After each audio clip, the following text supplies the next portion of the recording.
Hi everyone, welcome to Zylostar. Here is what happened in the market this week.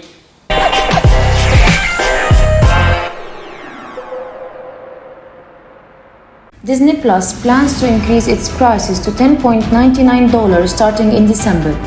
Using a service called RenBridge, crypto criminals launder at least $540 million. As the Chinese economy is slowing, China's central bank cuts key rates. Samsung Galaxy continues its folding phones era for the latest Galaxy Z Fold 4 and Galaxy Z Flip 4. Saudi Aramco reported a massive 90% profit in the second quarter.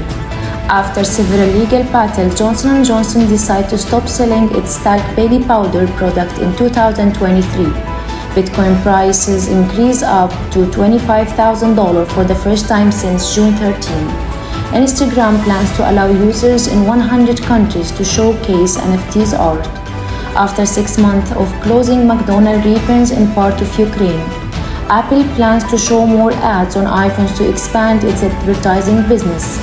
Meta announces the new plan of expanded encryption in Messenger and Instagram. According to CEO Elon Musk, Tesla has produced more than 3 million vehicles. Ethereum network grows despite the hash rate drop. The weekly market news has presented by Zylostar. See you in the next video.